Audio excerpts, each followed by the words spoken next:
Salut Paul. Salut. Alors, t'es parti au Cambodge, c'est ça, Ouais. pour ta 3e année. Alors, déjà, on va voir un petit peu ce qui s'est passé pour toi sur la route des expats. Alors déjà, la question principale pour ceux qui vont, dans un avenir plus ou moins proche, partir à l'étranger, c'est l'appréhension avant le départ. Est-ce que tu avais beaucoup d'appréhension avant le départ? Ouais, enfin, je pense que quasiment tout le monde a forcément. Enfin, moi, en plus, la première fois que je partais aussi loin et tout seul, t'as forcément l'appréhension. Enfin, t'arrives dans un endroit que tu connais pas. C'est très nouveau, le Cambodge en plus, une bonne différence culturelle. Donc ouais, le petit stress avant le départ, savoir si on va réussir à passer le choc culturel, si ça va pas être trop dur. Et ouais, donc un petit stress. Oui, donc oui, comme tu dis, oui, le Cambodge est sans doute un des pays les plus dépaysants dans ceux auxquels on peut se déplacer pour sa 3e année. Et qu'est-ce qui t'a paru le plus choquant quand t'es arrivé là-bas?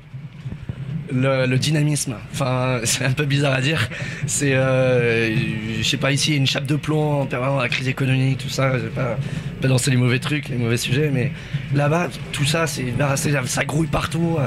T'arrives déjà, j'étais en stage en ambassade, premier jour je dois rejoindre, on m'envoie une petite lettre, déjà, venez nous voir et toi l'ambassade, je prends le tuk-tuk, premier tuk-tuk, une expérience mais incroyable quoi. T'es là, ça brinque-balle, je crois que ta vie tu vas mourir tous les instants, ça bouge dans tous les sens, ça construit, c'est le bordel. Et ça, je pense que c'est assez significatif de l'Asie et c'est ce qui choque à la limite quand on arrive, c'est que ça pète quoi. Oui, clairement. Enfin, je pense que c'est, voilà, comme je disais tout à l'heure, un des pays où tu pouvais pas avoir plus de dépaysement que ça. Voilà, j'ai une question là déjà toute faite en te disant est-ce que c'est différent de la France, mais j'ose même pas te la poser parce qu'elle a l'air un petit peu inutile. Et est-ce que tu... Si, c'est toujours intéressant et c'est différent de la France. Et en même temps, on a là-bas un petit bout de notre histoire, vu que c'était un ancien protectorat français. Là-bas, c'est encore assez présent. Il y a des ministères, c'est marqué en français, au milieu du Khmer. C'est la France est vraiment la culture de l'élite, toujours. Donc, c'est différent de la France.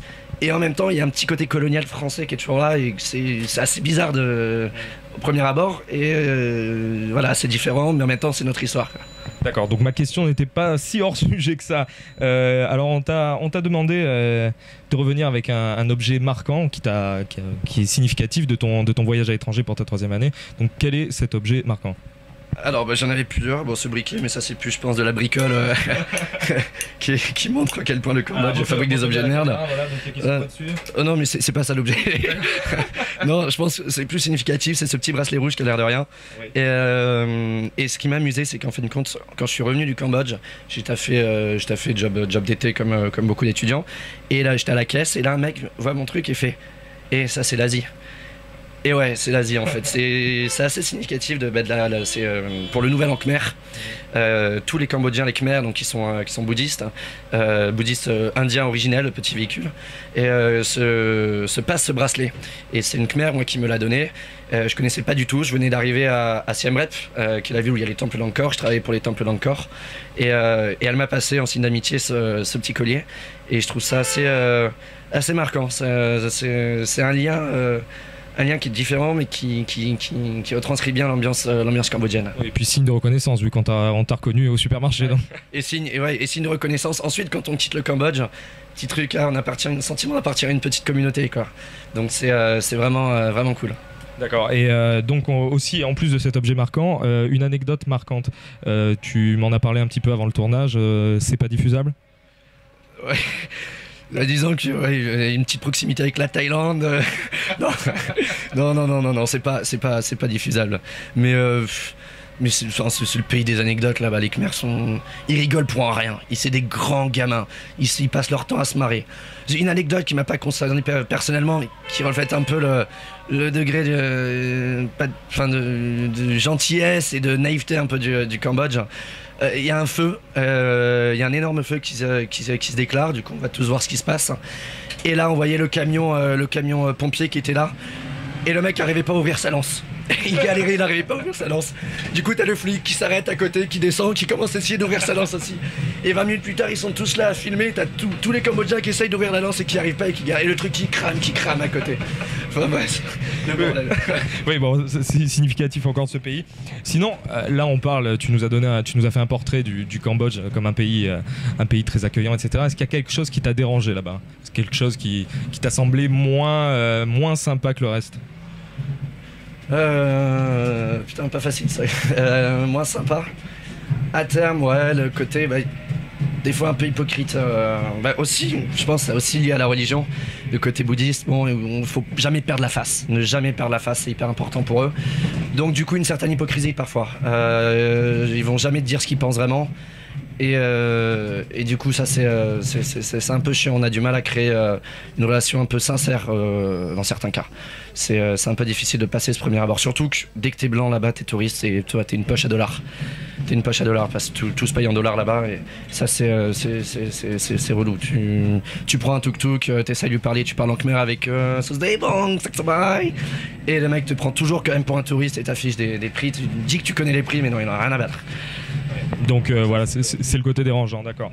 De beaucoup de pays, je pense. Oui, c'est pas propre au Cambodge à mon avis. Et ton retour sur Aix, comment ça se passe? Le dur retour à la réalité ou alors c'est un soulagement quand même?